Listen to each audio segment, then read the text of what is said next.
Bienvenue dans le podcast Paroles d'Histoire. Avec cette musique de James Horner, vous devinez qu'on revisite aujourd'hui un film devenu un grand classique du Moyen-Âge au cinéma, Le nom de la rose de Jean-Jacques Hano, sorti en 1986.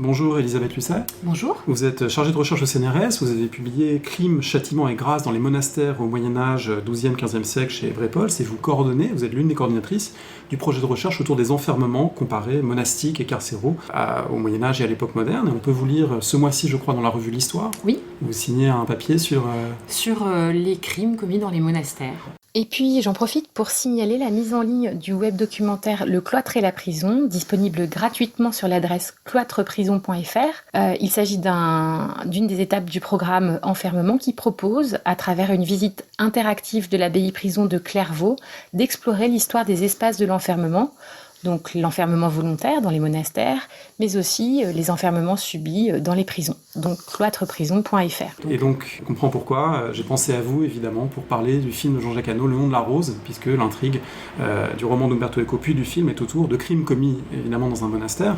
On va parler de ce film. Je suis très heureux d'en parler avec vous, très heureux aussi de faire ce podcast, parce que c'est l'un des premiers films auxquels j'ai pensé en lançant cette série autour du cinéma et de l'histoire. On a déjà parlé de La Reine Margot, notamment, La Grande Illusion et d'autres. Et c'est un film qui garde, je trouve, un vrai pouvoir de fascination, à la fois pour son ambition de reconstituer un Moyen-Âge authentique, on en parlera avec une pléthore de conseillers historiques, et en même temps avec un rapport au Moyen-Âge qui en dit aussi beaucoup sur notre présent, sur nos représentations, parfois fantasmées, de ce qu'était la vie monastique, la vie religieuse au Moyen-Âge. Alors pour faire ce podcast, on précise bien qu'on ne fait pas ni un travail d'histoire au sens strict, ni un travail d'études cinématographiques très poussé, c'est avant tout une discussion avec un regard historien qu'on va porter sur le film. On s'appuie quand même sur quelques éléments, notamment les entretiens que Jean-Jacques Hano a donnés, qui s'appelle Une vie pour le cinéma, et puis toute une série d'éléments, dont des entretiens de Jacques Le Goff, qui a parlé de son expérience comme conseiller historique, un dossier de presse aussi qui est conservé à la médiathèque François Truffaut, où on peut consulter le dossier de presse du film. Alors je vais essayer de résumer ce film, même si l'intrigue est complexe. Nous sommes en 1327, et un narrateur âgé raconte en voix off des événements troublants survenus dans sa jeunesse. I prepare to leave on this parchment my testimony as to the wondrous and terrible events that I witnessed in my youth, towards the end of the year of our Lord 1327. Il s'appelle Azzo de Melk, joué par Christian Slater, c'est le disciple d'un savant franciscain, Guillaume de Baskerville. Ils arrivent tous deux dans un monastère d'Italie du Nord, un sombre monastère que dirige un abbé taciturne, un peu inquiétant, joué par Michael Lonsdale, et Guillaume de Baskerville est confronté à une série de morts étranges qu'il doit élucider. Si on meurt tant dans ce monastère, qu'il y a des crimes qui sont commis, c'est qu'un certain nombre de moines, obscurantistes pourrait-on dire, tentent d'empêcher l'accès à un livre d'Aristote, le tome 2 de la poétique, un livre qu'on croyait perdu, un livre caché, un livre qui semble un blasphème à l'un des protagonistes, puisqu'il ferait l'éloge du rire, ce qui serait un scandale pour ce moine quelque peu fanatique. Et le livre et la bibliothèque labyrinthique qui est son cadre sont des protagonistes du roman et du film de façon centrale. En parallèle de cette intrigue qu'on pourrait dire policière, se déroule un conflit politique et théologique, puisque l'abbaye doit être le cadre d'une rencontre entre des franciscains et les envoyés du pape autour de la pauvreté du Christ, autour de conflits religieux en ce début du XIVe siècle. Et les dominicains font ici irruption avec une figure très sombre, celle d'un inquisiteur, Bernardo Gui, joué par F. Murray Abraham, qui a réellement existé comme un certain nombre de personnages, et qui finit par condamner au bûcher comme hérétique une jeune paysanne avec qui le narrateur Azzo a connu une brève rencontre, mais il est tué par la foule au moment où Azzo et Guillaume finissent par s'éloigner. Alors un résumé forcément bref et un petit peu elliptique d'un film qui est très riche, qui est très dense, dont on va parler en disant peut-être, en commençant par une question que je voudrais vous poser, qui est quel est votre rapport à ce film, sachant que vous avez évidemment travaillé sur ces crimes commis dans les monastères, et donc vous avez dû en entendre parler énormément de ce film au cours de votre travail. Alors c'est un film que j'ai dû voir quand j'étais adolescente. Je ne me souviens pas bien si j'ai lu le livre avant de voir le film ou le contraire. Je pense que j'ai dû voir le film et ensuite lire le livre. Et c'est vrai que je m'en suis ensuite plus occupée. Et lors de ma thèse, donc, les gens faisaient constamment référence à la fois au film et à l'ouvrage en disant « Ah, vous faites Le nom de la rose », « Ah, il y a beaucoup de crimes cachés, etc. » Et c'est vrai que peut-être pour m'écarter de la mythologie du film et du roman, je ne me suis pas du tout intéressée au nom de la rose avant de me replonger dedans à l'occasion de cette émission.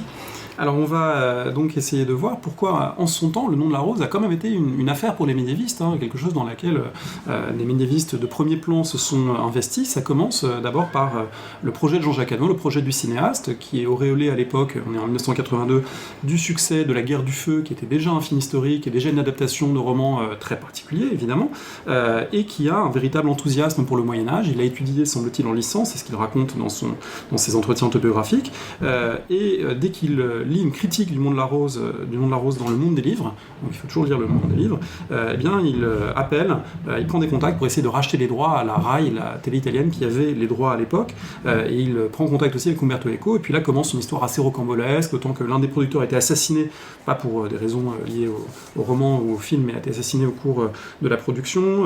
Les droits augmentent parce que le livre a un succès planétaire, notamment avec sa traduction en français, en allemand, dans toute une série de langues, donc les droits deviennent de plus en plus chers, le montage financier, le montage du film est de plus en plus complexe, et puis il faut dire que Jean-Jacques Hano est de plus en plus ambitieux, dans ses besoins matériels notamment, et ce sont ces besoins qui vont l'entraîner à faire appel à toute une série de conseillers historiques. Alors quand on les regarde, on peut voir qu'il y a vraiment les grands noms de la médiévistique de ce milieu des années 80. Le film a été tourné et sorti en 1986.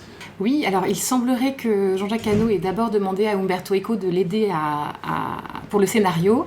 Umberto Eco, qui semble-t-il devait un peu se méfier du caractère de Jean-Jacques Hano, a décliné l'offre et l'a renvoyé vers Jacques Le Goff, qui s'est entouré en fait d'une équipe d'historiens de l'EHESS. Alors moi j'ai eu quelques difficultés à trouver tous les noms des collaborateurs, et il semble qu'effectivement ils étaient une dizaine, 7-8, donc avec des spécialités diverses.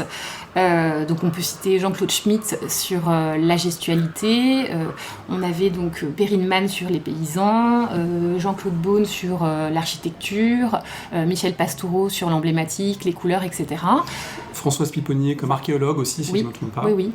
Voilà, toute une série donc, d'historiens qui ont travaillé à la fois en groupe et également séparément pour répondre aux questions de Jean-Jacques Hano, sachant que celui-ci leur a posé des questions assez précises et que le travail s'est étalé, je crois, pendant une année au moins. Donc on a conservé dans les archives de Jacques Le Goff, qui l'a légué à l'EHESS, il semblerait qu'il y ait quelques dossiers, même si l'essentiel des entretiens ont eu lieu des visus ou au téléphone.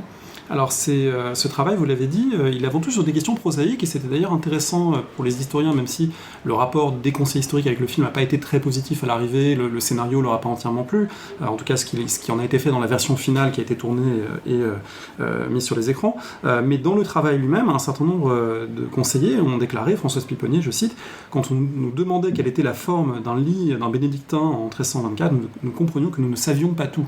Et ça revient dans les entretiens qu'on lit, celui de Pastoureau, celui de Le Goff également, cette idée qu'ils ont eux-mêmes appris, à travers les questions très précises de Jean-Jacques Hano sur un tel était-il glabre, était-il barbu, qui pouvait être tonsuré, qui ne l'était pas dans tel ou tel monastère, où s'asseyait l'abbé au moment du repas des moines, se rendaient compte qu'il y a des questions prosaïques auxquelles ils ne savaient pas toujours répondre, qu'ils connaissaient évidemment parfaitement le Moyen-Âge, mais pas dans certaines de ces dimensions dont on a besoin pour le reconstituer filmiquement. Oui, c'est ce qu'explique Jean-Claude Schmitt, c'est que l'historien peut un peu tricher, il n'a pas besoin de tout voir, de tout savoir pour proposer une reconstitution qui lui semble à un temps donné fidèle. Il faut savoir que là, le film avait été tourné dans les années 80. Depuis, on sait un peu plus de choses sur ces gestes plus quotidiens, même si on ne sait pas tout.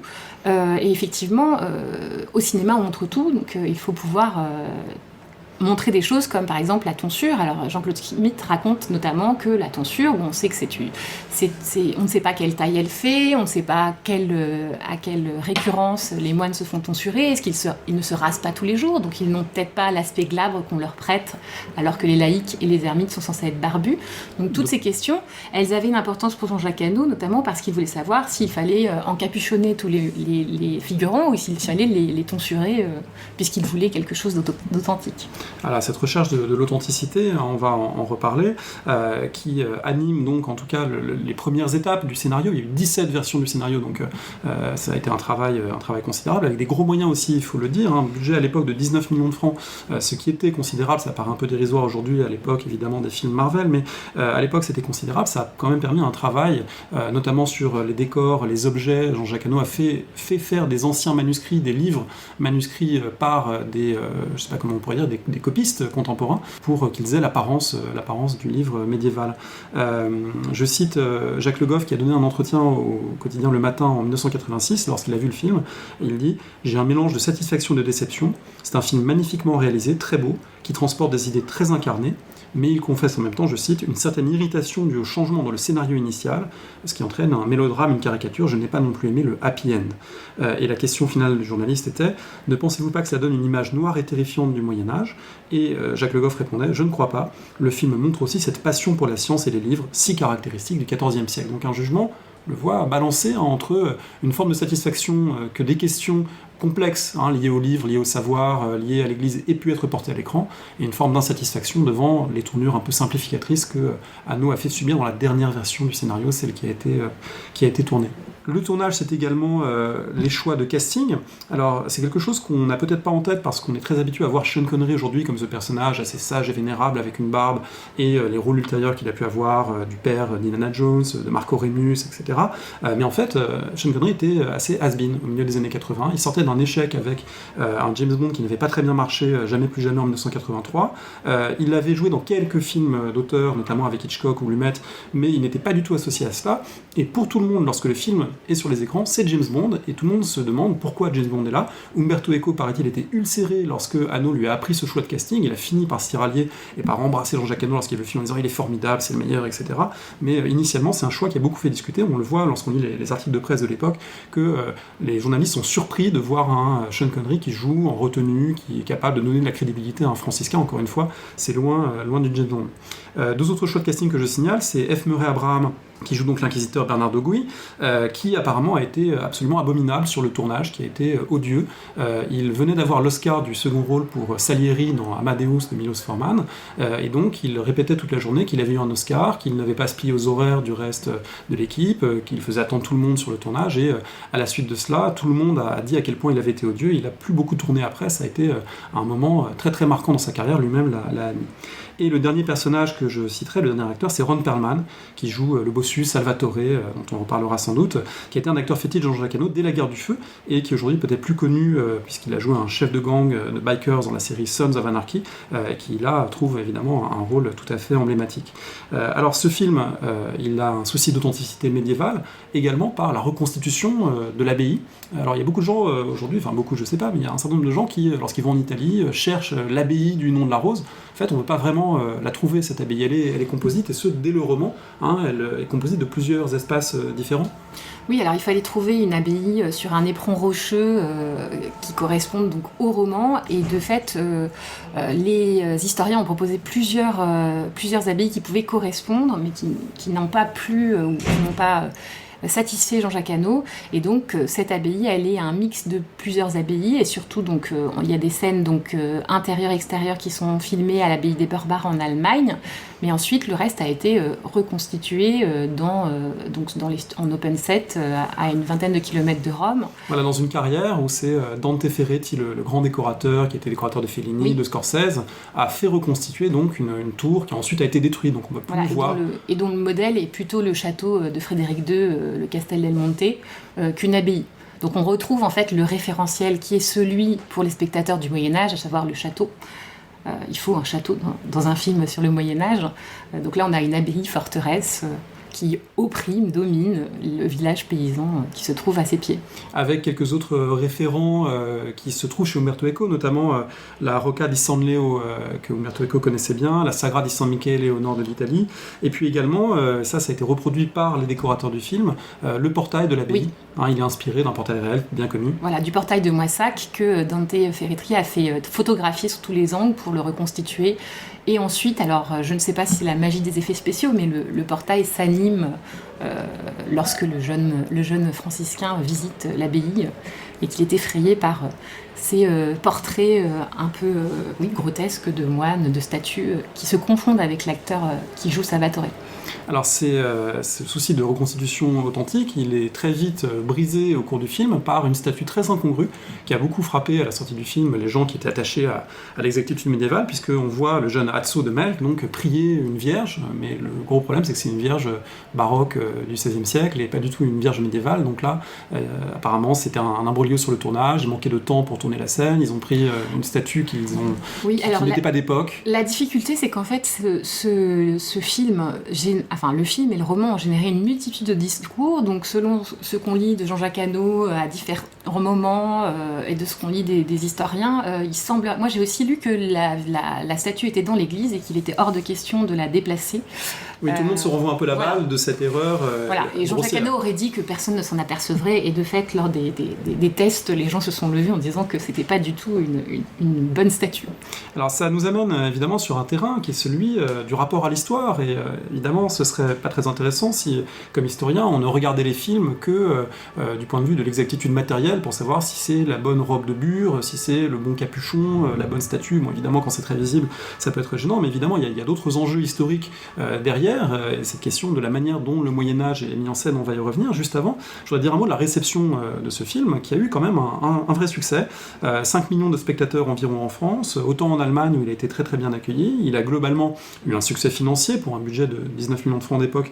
Il a eu 77 millions de francs de recettes. Le film a reçu plusieurs prix en raison de sa production. Il n'était pas considéré comme un film français, en plus il est en anglais, donc c'est le César de meilleur film étranger en 1987.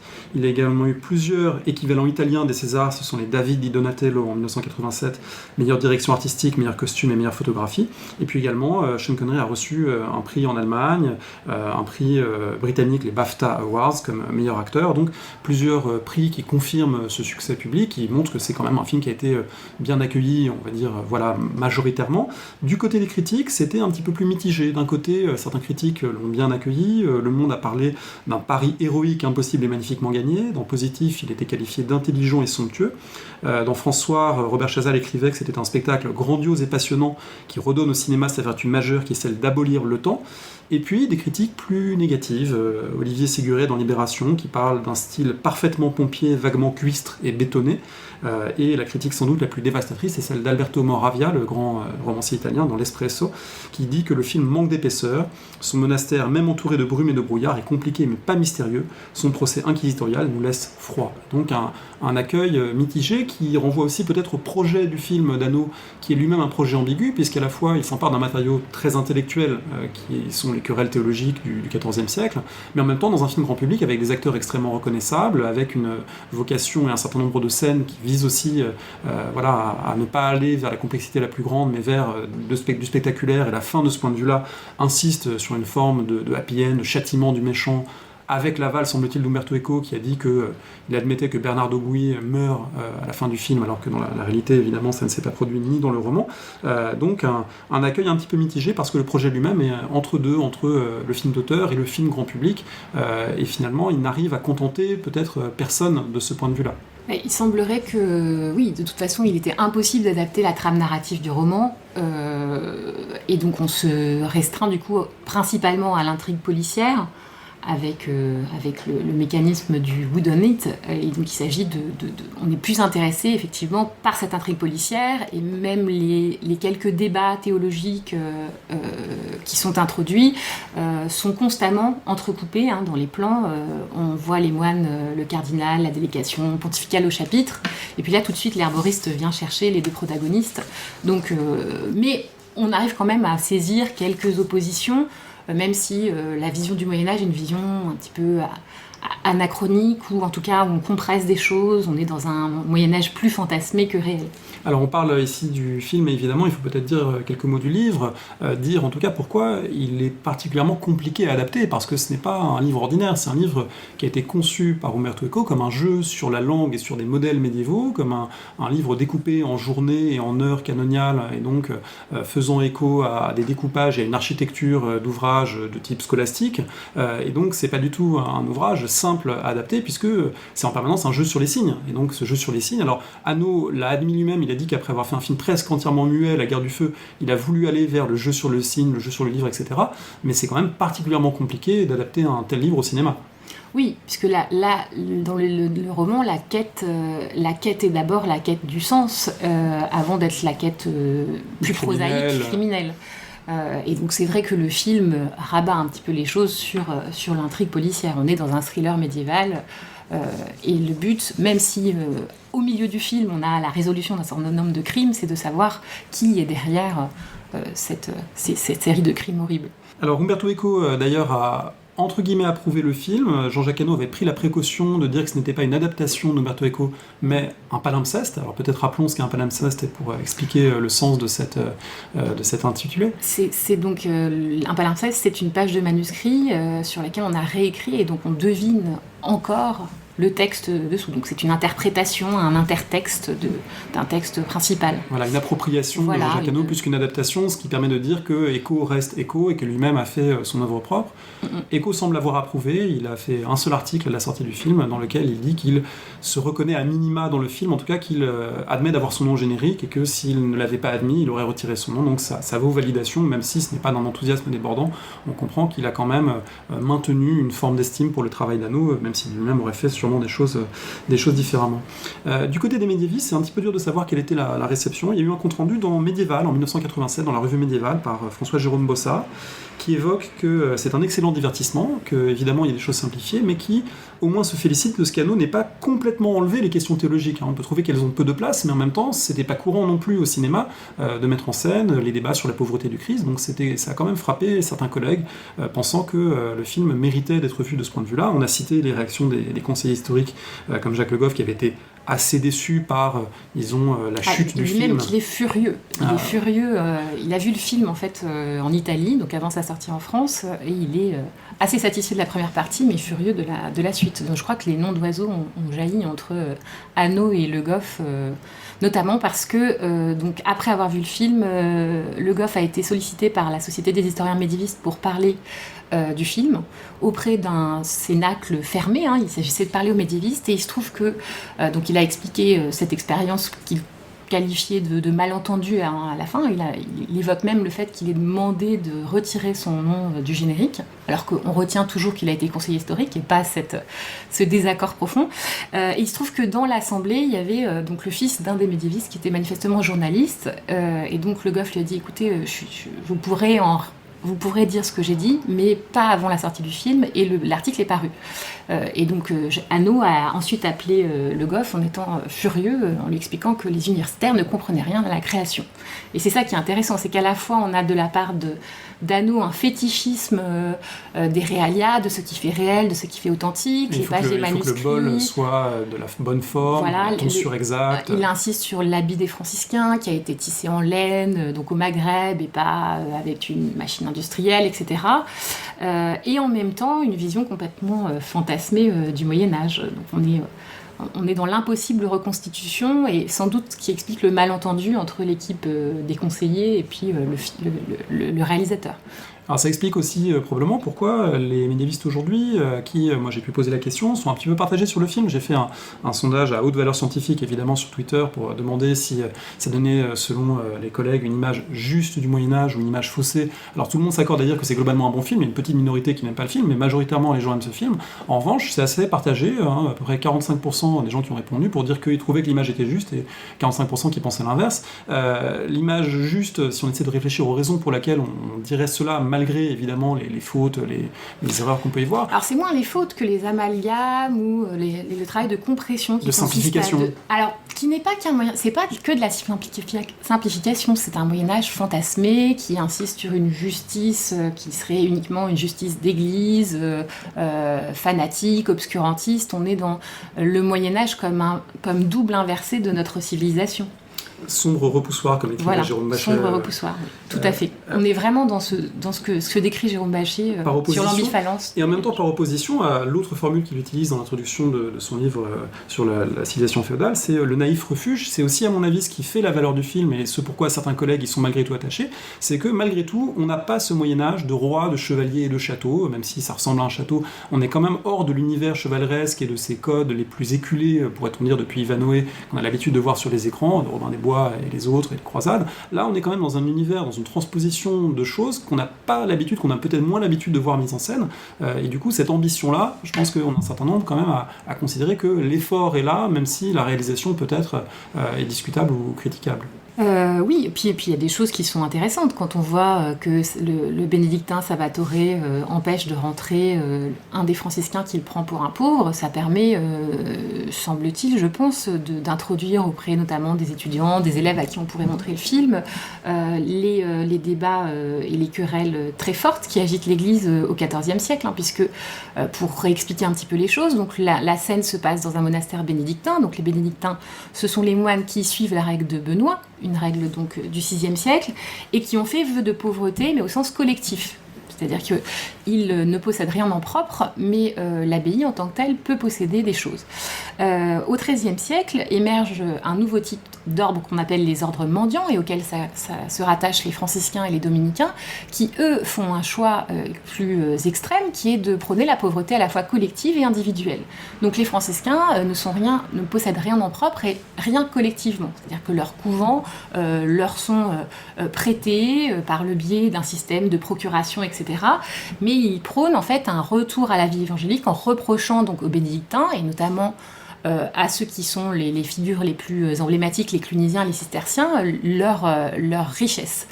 Donc ces franciscains va-nu-pieds, pour le coup, c'est une image assez intéressante d'opposer les franciscains et puis le cardinal avec sa légation, tout de pourpre vêtu, tout gros bouffi de richesse.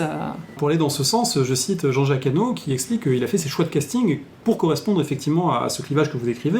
Il dit « J'ai choisi les bénédictins bien repus, gras, avec une peau de gens bien nourris, et les franciscains maigres et maladifs. » Effectivement, ça se traduit visuellement de façon très nette dans le film. La scène que vous citez avec Salvatore qui donc prend ce franciscain pour un pauvre qui essaie de lui barrer l'accès, ça fait écho aussi à une autre scène qui passe un peu inaperçue peut-être à la première vision, mais en revoyant le film on se rend compte de ce que c'est la perception de la dîme. On voit très clairement l'un des frères attablé, et puis les paysans qui passent devant lui, chacun, et qui, les uns les autres, viennent verser, avec leurs poules, avec leurs sacs de grains, etc., viennent verser la dîme. Donc ça rappelle une chose élémentaire, mais qu'il faut peut-être encore rappeler, c'est que les communautés monastiques étaient des seigneuries au cours du Moyen-Âge. Oui, c'était des seigneuries, donc on avait des seigneuries laïques et des seigneuries ecclésiastiques. Et donc l'abbé est un seigneur comme un autre, c'est-à-dire qu'il prélève des droits sur les terres qu'il possède, puisqu'une abbaye, c'est pas simplement une abbaye, elle a aussi des possessions territoriales, elle perçoit des biens sur les moulins, sur les paysans qui travaillent pour elle, etc. Alors pour rester sur ce terrain, le film montre visuellement, avec une mise en scène très calculée de ce point de vue-là, l'opposition entre le haut et le bas, entre l'opulence relative, mais malgré tout affichée de certains moines d'ailleurs qui sont gras, qui s'engraissent, dont on comprend qu'ils abusent, et puis des paysans qui littéralement se battent pour les restes. Il y a une scène très frappante où on ouvre une porte latérale et puis on déverse les ordures le long de la colline, puis les paysans viennent se battre pour quelques regatons, pour quelques raclures et épluchures. Alors ça paraît peut-être... Alors là, c'est là que le médiéviste est un petit peu choqué, puisque donc les institutions monastiques s'enrichissent certes, mais elles s'enrichissent aussi pour pratiquer la charité. Donc en fait, dans une abbaye, les abbayes ne sont pas du tout des espaces fermés, on a donc des gens qui rentrent, etc., et qui sortent dans le cadre de la perception de la dîme, mais on a aussi toute une pratique de charité qui se fait à la porterie, à l'entrée de l'abbaye. On a les restes des moines qui sont normalement distribués aux pauvres, donc des systèmes de distribution alimentaire, en argent, etc. Les moines prient, mais également ils sont censés donc porter assistance aux pauvres comme figure du Christ. Ici, on a une vision qui est assez caricaturale, qui est une vision finalement de la Renaissance, une vision rabelaisienne, érasmienne de ces moines paillards qui... tout ça, cet imaginaire, il est constitué par les Renaissants pour s'opposer au Moyen-Âge. La dimension sexuelle, rappelons que la jeune paysanne avec qui Azzo va avoir cette brève rencontre, c'est aussi une jeune fille qui vend ses charmes en échange de nourriture à l'un de ces moines. Donc ça rappelle effectivement ce type de représentation. On a des moines qui sont effectivement des moines paillards, des moines débauchés, qui cachent sous les habits monastiques leurs pulsions les plus viles. Alors je ne dis pas du tout qu'il n'y avait pas de commerce sexuel dans les abbayes. Moi, dans mes sources, j'ai souvent des concubines de prieurs, des femmes qu'on cache parfois dans le dortoir, dans la chambre, etc. Je n'ai pas d'indications sur le fait que ces commerces charnels soient tarifés. Donc on a ce type de choses, mais là ici on en a une vision d'un moine poussé par ses pulsions qui les assouvit par le biais de sa domination. Alors, il y a les pulsions, mais il y a aussi vraiment l'idée de lutte des classes en fait, qu'Annaud a voulu inscrire. Il l'explique dans ses entretiens, il explique notamment le fait qu'il ait fait mourir le personnage de l'inquisiteur à la fin, dont le carrosse est renversé par la colère des paysans, et il dit « Je tenais à montrer la colère des paysans, de ces simples qui sont les éternelles victimes des docteurs ». Bon, l'expression vaut ce qu'elle vaut, mais on voit en tout cas ce qu'il veut dire par là, c'est l'idée que l'Église pour lui c'est aussi une instance de domination, et qu'il veut montrer cette domination, le fait qu'elle soit repoussée. On entrevoit aussi à la toute fin du film, dans le chaos un peu généralisé qui suit l'incendie de la bibliothèque, on entrevoit un paysan qui s'enfuit de l'abbaye avec un reliquaire. Voilà, qui a dérobé un objet précieux. Très clairement, quand on essaie de voir quelle est l'idéologie sous-jacente au film, donc on a effectivement la domination de l'Église sur les plus pauvres, sur les plus simples, avec l'idée donc des vrais chrétiens que seraient les franciscains, et puis de ces chrétiens dévoyés qui sont donc les bénédictins et aussi le cardinal, etc. Oui, la légation pontificale qui arrive d'ailleurs dans une voiture poussée par la main-d'œuvre paysanne qui a les pieds dans la boue, et puis... Effectivement, de toute façon le Moyen-Âge dans les films est toujours boueux. Ah, ça forcément. Il est toujours boueux, il est toujours sale. C'est comme les tranchées, c'est notre point commun. C'est vrai. Les tranchées et le Moyen-Âge, la boue règne maîtresse. Mais ce qui est intéressant, c'est qu'il faut aussi peut-être replacer le film dans les années 80, on est avant la chute du mur, et donc dans certains interviews postérieures en 2004, moi j'ai lu que Jean-Jacques Hano reliait ça à l'opposition entre le communisme et le capitalisme, d'un monde qui aurait perdu le vrai goût des choses, et que les franciscains sont un peu les porte-paroles d'une aspiration à une répartition plus égalitaire des richesses.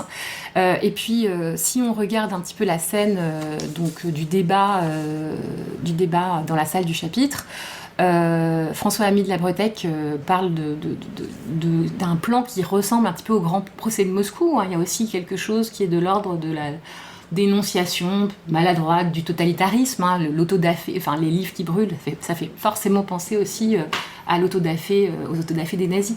Il y a tous ces phénomènes de renvoi, de clichés, de résonance qui sans doute jouent aussi dans la tête des spectateurs dans les années 80. Alors peut-être qu'on peut éclairer un petit peu pour celles qui nous écoutent, qui ne sont pas versés dans les questions de théologie médiévale, les ressorts de ces querelles, puisqu'il est question des Dolciniens, il est question également des spirituels franciscains, autrement dit, il est question de différents groupes qui, au sein de l'Église, en particulier au sein des franciscains, contestent la richesse de l'Église et sont même parfois allés jusqu'à des affrontements violents pour la contester. Alors c'est intéressant parce qu'on parlait de politique à l'instant, les lecteurs d'Umberto Eco, certains, lorsque le roman est sorti au tout début des années 80 en Italie, certains voulaient voir dans sa description des sectes et des querelles théologiques, ils voulaient voir des allusions au sectarisme d'extrême gauche, aux brigades rouges, aux années de plomb, et puis lui-même avait un peu fait une pirouette en disant bon, chacun y voit ce qu'il veut. Oui, il avait botté en touche en disant. Voilà, il avait botté en touche, c'est pas interdit d'y penser, mais c'est peut-être pas explicite chez lui. Et puis là, en revanche, chez Jean-Jacques Hano, on sent que c'est tout à fait différent, mais qu'il y a quand même cette volonté d'opposer les bons et les mauvais opulents et les bons qui sont du côté de la simplicité évangélique, pour faire simple. Mais alors, est-ce qu'on peut dire à quels événements et à quels personnages concrets ça renvoie, d'autant qu'il y a certains de ces personnages qui sont dans le film, Umbertino de Casal, Michel de Cézanne, ce sont des personnages qui ont réellement existé, qu'on voit apparaître ici dans le film. Donc il faut replacer tous ces débats dans une origine qui est celle de la réforme grégorienne au XIe siècle. La réforme grégorienne, c'est un mouvement de réforme de l'Église qui vise à purifier l'Église, à la séparer des laïcs en purifiant le clergé qu'on accuse d'être corrompu. C'est un mouvement qui est initié par donc Grégoire VII, qui est un clunisien au départ, et donc ces moines aspirent à un idéal évangélique et aspirent à réformer l'Église. Cette réforme, elle est portée par les papes qui, à partir du XIe siècle, commencent à affirmer leur suprématie sur l'ensemble de l'Europe. Au début, ce ne sont que les évêques de Rome, mais peu à peu, ils vont affirmer qu'en tant que représentants du Christ, c'est un mouvement qui date plus du XIIe, XIIIe siècle, ils ont une suprématie sur l'ensemble de l'Europe et leur mot à dire à la fois sur le clergé, sur les comportements des laïcs, mais aussi sur les comportements des rois, des empereurs. Au moment du film, on est au moment où s'opposent de façon assez frontale le pape et l'empereur, qui tous les deux revendiquent le dominium, la domination, l'exercice du pouvoir, le gouvernement sur la chrétienté. Donc pour corriger ces clercs, La papauté met en place des mécanismes de contrôle et développe notamment une procédure qu'on appelle la procédure inquisitoire. Inquisitio en latin, ça veut simplement dire enquête, et c'est la possibilité désormais pour le juge ecclésiastique de se saisir d'une affaire sans avoir besoin que quelqu'un porte plainte. À partir des années 1230, on va avoir donc cette procédure inquisitoire, mais également une procédure inquisitoire plus exceptionnelle qui va viser notamment les crimes d'hérésie. L'hérésie, donc ce sont ces discours qui sont définis par l'Église comme contraires au dogme, et l'hérésie va être progressivement assimilée par la papauté à un crime de lèse-majesté. Et donc le XIVe siècle, c'est ce moment où le pape, notamment Jean XXII, va déclarer que tous ceux qui lui sont rebelles sont des hérétiques. Alors pour revenir à l'histoire des spirituels, des dolciniens, etc., les effets de la réforme grégorienne, c'est que cette aspiration à une purification de l'Église, à un retour aux principes évangéliques, où on explique qu'il faut que l'Église soit pauvre, que les clercs soient purs, hein, qu'ils ne soient pas donc concubinaires, qu'ils ne soient pas corrompus, etc. Eh bien, cette réforme, elle va réussir au point que beaucoup de laïcs vont se saisir de ces thèmes. Et donc, à partir du XIIe siècle, on a donc non seulement des clercs qui prêchent qu'il faut revenir à la pauvreté du Christ, mais on a aussi toute une série de laïcs qui commencent à prêcher. François d'Assise. François d'Assise, au départ, c'est donc le fils d'un marchand qui connaît donc la situation économique florissante de l'Italie et qui se détourne des richesses et du capitalisme pour suivre le Christ et prôner la pauvreté des pauvretés. On appelle le poverello.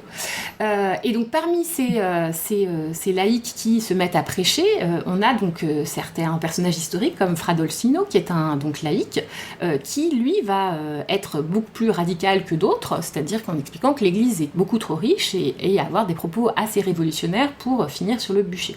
Alors, quant aux spirituels, eh bien, il faut savoir que, donc je disais que les ordres mendiants, ce sont des ordres qui aspirent à une pauvreté à la fois individuelle et collective, mais François d'Assise, qui est le fondateur de l'ordre des franciscains, l'ordre des frères mineurs qu'on voit dans le film, François d'Assise a rédigé plusieurs règles et les franciscains ne s'entendent pas sur la question de savoir quelle est la véritable façon de vivre pauvrement. Et donc on a des affrontements entre ceux qu'on appelle les conventuels et puis les spirituels qui accusent l'ordre en fait d'avoir dérogé à ses principes premiers et de s'être enrichi, hein, puisque c'est un ordre qui connaît beaucoup de succès et qui du coup effectivement va rentrer complètement dans la société. Les franciscains sont des conseillers des rois, etc.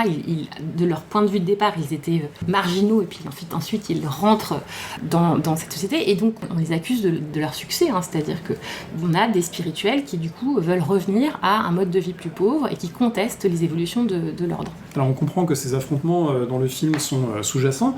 Une des réussites d'ailleurs de mon point de vue de ces scènes, c'est de ne pas les exposer avec toute la clarté nécessaire justement pour un spectateur qui n'y connaîtrait rien. On prendrait le spectateur par la main pour dire lui le voici, oui, lui voilà quel est son rôle, ce qui est tout à fait nécessaire évidemment, mais en même temps ça crée un pouvoir de fascination puisque on comprend qu'il y a quelque chose de sombre qui s'est déjà passé, que Guillaume a déjà été inquiété dans le passé, et d'ailleurs un des personnages lui dit attention la prochaine fois l'empereur ne pourra pas te protéger. Et ça c'est juste une petite allusion qui glisse comme ça dans le film, et pour les spectateurs qui ont un petit peu ça en tête, eh bien on se rend compte qu'effectivement voilà, il y a un affrontement entre la papauté et l'empire qui se joue, que les franciscains en défi face à la papauté vont trouver des protections du côté de l'empereur. Pour les spirituels, pour certains d'entre eux, voilà, donc cette manière de le faire passer un petit peu comme ça, de façon non pas ouverte, mais par le biais du passé des personnages pas tout à fait avoué, hein, est quand même une des réussites du film pour que ce thème ne soit pas un thème, on pourrait dire, rattaché artificiellement. Alors le cadre dans lequel ce débat a lieu, c'est une abbaye bénédictine, on l'a dit. Alors je voulais vous demander comment vous voyez la représentation de la vie monastique et notamment de l'autorité de l'abbé, hein, qui semble extrêmement importante, qui décide de presque tout dans la manière dont il est représenté. Comment fonctionne cette communauté d'égaux, mais en même temps qui se sont donnés un chef, qui ont un chef qui les dirige? Est-ce que la manière dont le film les représente correspond à des choses que vous avez pu étudier? Dans le film, l'abbé a effectivement une position par rapport à ses moines, mais c'est vrai qu'on voit voit pas tellement quels sont leurs rapports. Il a plutôt une figure d'abbé timoré qui a peur de l'inquisiteur. Oui, c'est vrai qu'il a surtout peur du scandale. Voilà. Alors ça, la peur du scandale, c'est effectivement le nerf de la guerre, si je puis dire. Hein. Moins pour répondre à la question de la communauté et des rapports avec l'abbé. Dans un monastère, donc les moines sont censés être les plus parfaits des hommes, hein, ceux qui se rapprochent le plus des idéaux évangéliques. Et donc, lorsqu'il se passe quelque chose de mauvais dans le cloître, hein, que ce soit donc des violences entre les moines, un meurtre, etc., hein, puisqu'il y en avait, hein. On est dans une société, donc il y a de la déviance partout. L'obsession des autorités, c'est à la fois donc de corriger le délinquant, mais surtout d'éviter le scandale. C'est-à-dire qu'on considère il faut absolument que les fidèles ne soient pas au courant de ce qui s'est passé. Donc on peut punir le coupable, notamment si le crime est public. Il faut rétablir l'ordre. Mais on peut aussi décider d'étouffer le scandale en justement évitant la publicité de la peine. Hein, un bûcher, bon alors on ne brûle pas les moines criminels, mais on essaie d'étouffer le scandale, donc on peut aussi pardonner plus facilement pour éviter justement que les choses ne se sachent. Ce qu'il faut savoir, c'est qu'un moine, donc à cette époque, un moine qui commet un crime, notamment un meurtre, donc va être jugé, va être corrigé.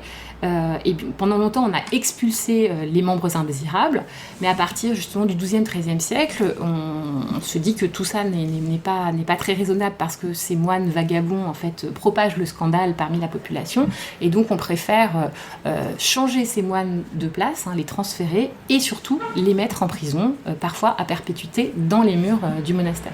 Alors ce livre de condamnation renvoie aussi à la question de l'enquête qui est centrale dans le film, parce qu'évidemment, de façon très directe, et Umberto Eco et Jean-Jacques Hano jouent sur le personnage de Sherlock Holmes. Hein, Guillaume de Baskerville, c'est pas évidemment un hasard, ça renvoie à un des titres de la série de Conan Doyle.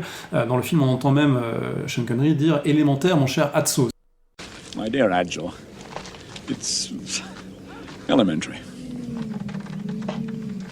Si on n'avait pas compris, là c'est vraiment très, très, très souligné. Donc c'est cette figure d'enquêteur, et un enquêteur qui se livre même à des autopsies. Alors est-ce que c'est quelque chose qu'on pourrait rencontrer dans une enquête médiévale, ce type de pratique d'enquête, de recherche de la vérité à travers ces moyens ?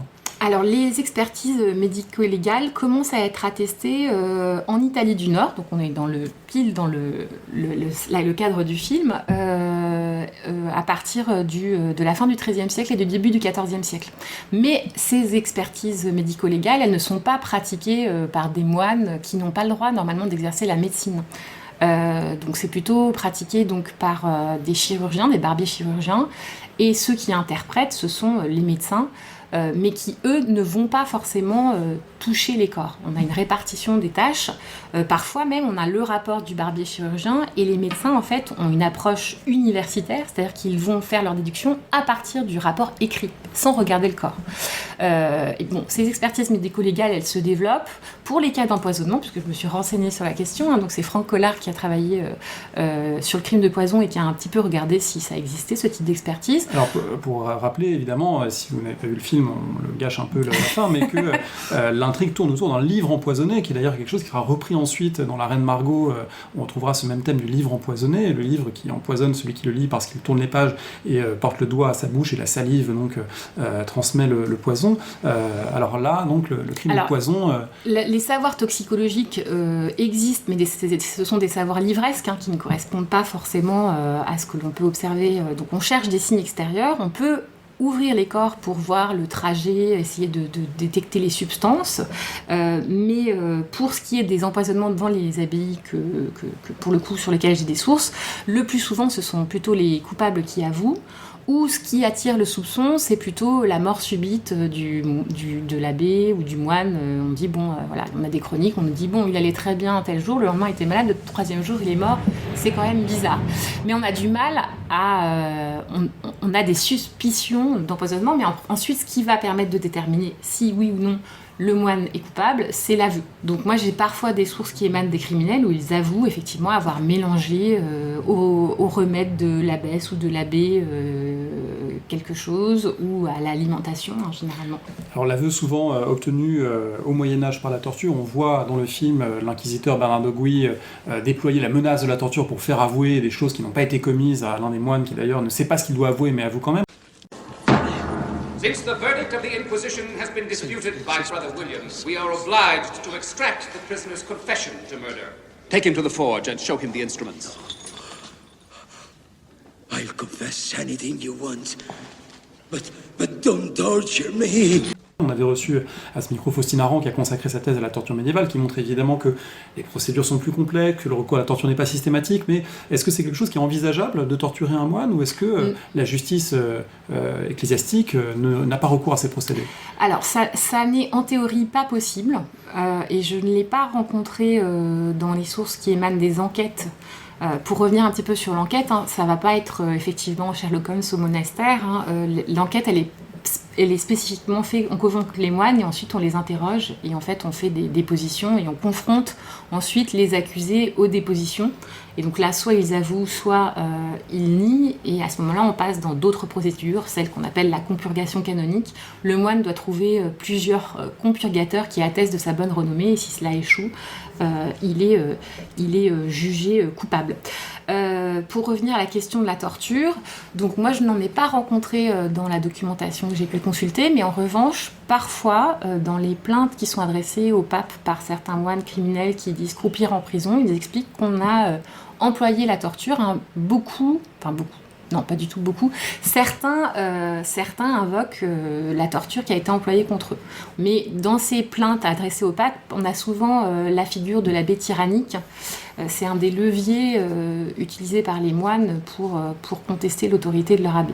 Alors le film travaille aussi dans cette communauté d'hommes vivant ensemble la question de l'abstinence des clercs, difficile à maintenir, et en particulier, il met en scène un personnage homosexuel. Alors en revoyant le film, je me suis rendu compte à quel point il avait quand même été lourdement chargé par les scénaristes et réalisateurs, puisqu'il est à la fois déviant en tant qu'homosexuel, mais également obèse, gaucher et masochiste pour que la coupe soit pleine. Donc là, on a un personnage qui est très caricatural, mais ceci dit, des cas d'homosexualité et de défaut d'abstinence, c'est pas quelque chose d'improbable dans ces communautés. Alors, il faudra dissocier les deux.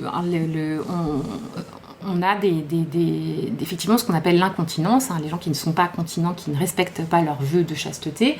Mais moi, les quelques cas que j'ai pu recenser, les cas que j'ai recensés, c'est plutôt des femmes qui rentrent dans le monastère ou des moines qui vont compter fleurette à la taverne du coin, puisqu'ils sortent. Ensuite, la question de l'homosexualité est liée sans être liée à celle du crime de sodomie, mais là pour le coup on est sur des accusations qui permettent de déclencher des procédures judiciaires exceptionnelles, et donc il est difficile de se prononcer là-dessus. Le film est intéressant et a beaucoup choqué en Italie notamment. Un des aspects de sa mauvaise réception, c'est le fait que les personnages parlent anglais. Et en Italie, le fait que ça se passe dans une abbaye italienne et qu'on parle anglais, ça a scandalisé un certain nombre de spectateurs. Jean-Jacques Hano s'en est justifié de manière à mon avis assez convaincante en disant que le choix de l'anglais, en fait, c'était l'équivalent contemporain du latin comme langue fonctionnelle. Alors je voulais vous interroger un peu sur ces jeux linguistiques et puis aussi les jeux sur les identités, parce qu'on voit des personnages qui viennent de différents horizons européens, un bibliothécaire espagnol qui a un clin d'œil à Borges, d'autres qui sont du monde germanique, etc. Et puis tous ces gens parlent anglais qui serait le latin. Alors moi j'ai lu que c'était Umberto Eco qui aurait voulu que le film soit en anglais parce que c'était le latin c'est Hano qui dit ça d'Umberto Eco. Donc là encore on est toujours dans la mythologie du film. Effectivement, alors quelle langue les moines parlaient-ils au XIVe siècle ? Moi j'ai une petite anecdote, mais alors qui se passe pas du tout en Italie, c'est en Angleterre, donc un prieuré où il n'y a qu'un moine et un prieur. Et donc les deux se disputent, se donnent des baffes, des coups de clé, etc. Et donc l'évêque est dépêché sur place par les serviteurs qui l'ont appelé à la rescousse. Et plusieurs serviteurs qui sont interrogés expliquent qu'ils n'ont pas compris ce que se disaient le prieur et le moine. Donc on pourrait se dire, ça veut dire que le moine et le prieur parlent en latin. Alors c'est un peu plus complexe, c'est un prieuré qui dépend d'une abbaye normande, et il semblerait qu'on soit plutôt donc sur du normand que ne comprennent pas les serviteurs anglais. Donc on avait effectivement, sans doute, de par les pèlerins, on avait plein de gens les monastères sont des structures d'accueil au Moyen-Âge. C'est ce qu'on voit dans le film, Ouais. Cette arrivée au monastère, cet accueil, ce mélange des individus qui viennent, qui passent, qui parlent différentes langues. Donc il y a effectivement beaucoup d'hôtes, des hôtes ponctuels qui viennent des pèlerins, et puis des hôtes de marque qui sont dans les monastères. Donc c'est effectivement un endroit où où devaient se côtoyer les langues et les nationalités. Alors après, ça dépend aussi des types d'abbayes, mais les abbayes les plus célèbres, effectivement, elles pouvaient avoir un rayonnement européen. D'autant qu'on connaît des trajets de personnages. On sait que Guillaume de Baskerville, il est un petit peu comme modèle Bacon ou Occam, qui sont des savants qui ont voyagé, puisque à l'époque, on pouvait faire des carrières qui passaient par Oxford, par Paris, par les grands centres de réflexion scolastique. Guillaume lui-même dit dans une réplique, si je savais tout, j'enseignerais la théologie à Paris. Agile, if I always had the answers to everything, I'd be teaching theology in Paris. Donc oui. ces trajets sont envisageables. Ça renvoie effectivement à tout le cursus qui est celui des universitaires au Moyen-Âge. Il faut savoir que on fait sa faculté SR quelque part, et puis ensuite on va faire du droit canon à tel endroit, on suit tel ou tel maître également. Il y a des gens qui sont plus célèbres que d'autres, et donc il est recommandé de suivre les enseignements. Donc on a effectivement la population des clercs universitaires au Moyen-Âge voyage énormément, et puis ça vaut aussi pour la Renaissance. Si on regarde Erasme, voyage dans toute l'Europe. D'où le nom du programme Erasmus. Le livre figure comme objet clé, évidemment, du film, et la bibliothèque, presque comme un protagoniste bibliothèque qui a été imaginé par Umberto Eco, et puis par Dante Ferretti, le décorateur, un peu sur le modèle des dessins d'Escher, de labyrinthes, de géométrie comme ça, très complexes. La bibliothèque et le scriptorium sont des lieux qui sont importants dans une abbaye bénédictine en particulier. Les personnages du film sont intrigués par le fait que les bibliothèques soient fermées, que les livres soient inaccessibles. Est-ce qu'il existe des règles sur l'accès aux livres, l'ouverture, la fermeture de ces espaces, la spécialisation, pourrait-on dire, des tâches? Dans le film, il y a un traducteur de grec, etc. Donc est-ce qu'il y a comme ça une codification aussi stricte de ces tâches? Alors les livres, effectivement, ne sont pas on ne peut pas les prendre comme ça. Et souvent, et on le voit encore dans les reliures, ce sont des livres qui, pour éviter d'être volés, sont parfois enchaînés, voire souvent enchaînés. À Clairvaux, par exemple, on sait qu'une règle de Benoît était spécifiquement dans la salle du chapitre parce que dans le catalogue, il est indiqué où elle est. Puis on a les traces parfois des chaînes. À Durham, on a encore des livres enchaînés.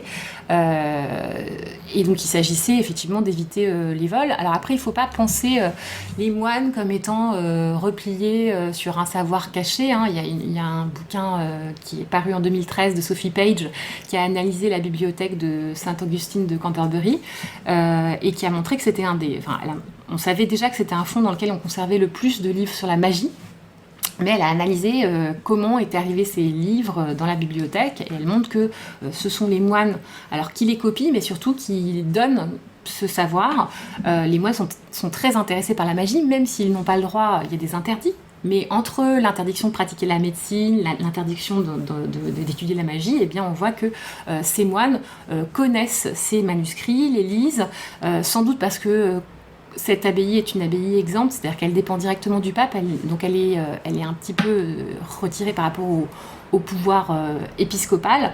Et donc ces moines, ils ont accès au savoir, ils se prêtent les livres, ils se les donnent, ils se les échangent.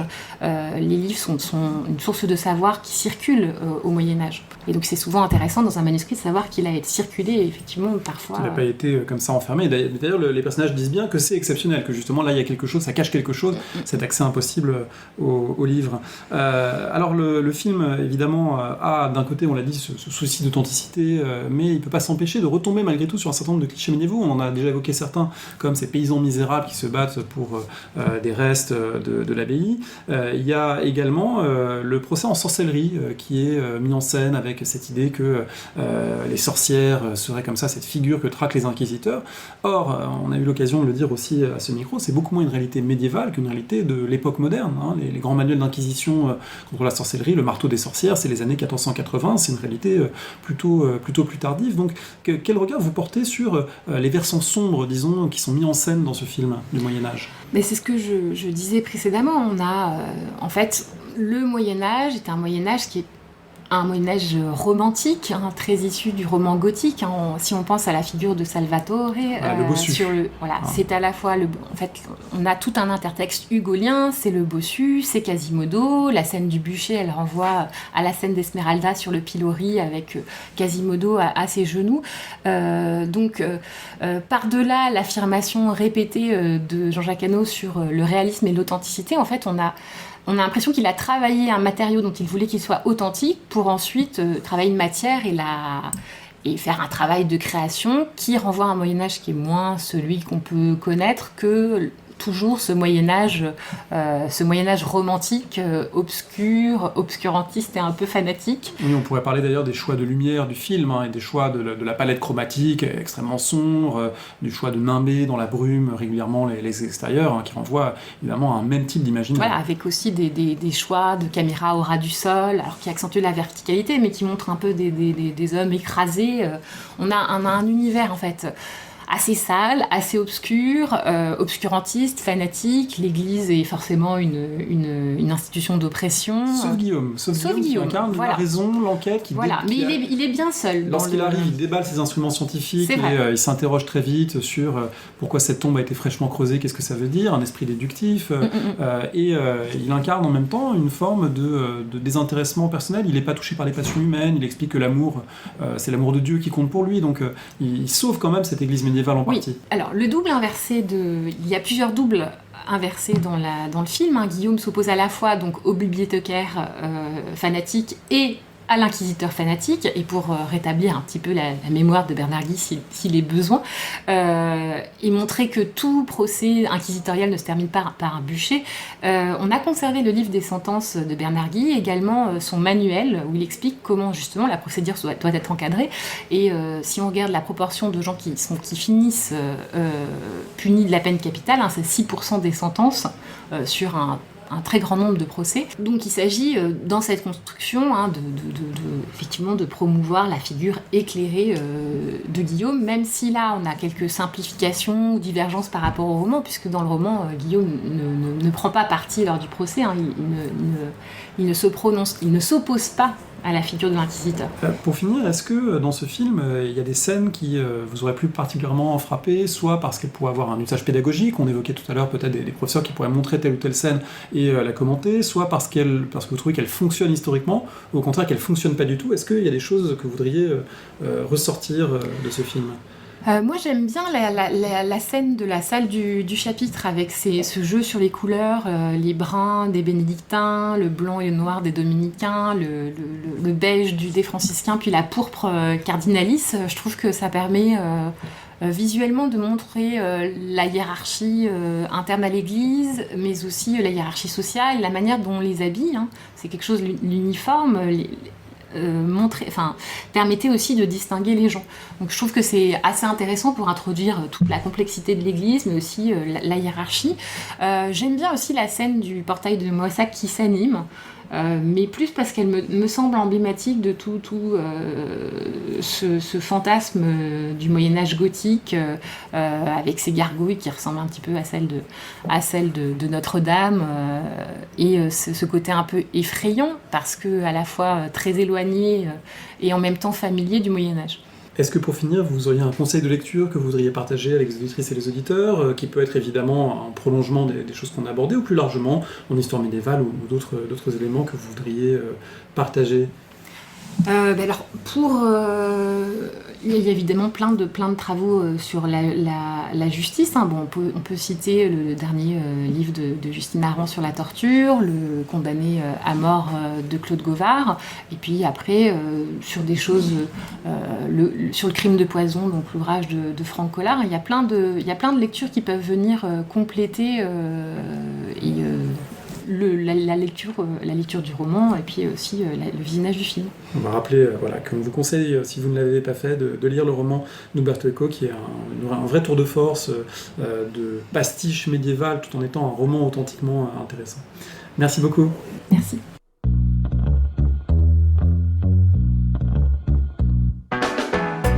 Merci de nous avoir écoutés. Rendez-vous sur le site www.paroledhistoire.fr pour toutes les informations sur le podcast, pour vous abonner, écouter ou télécharger les autres émissions.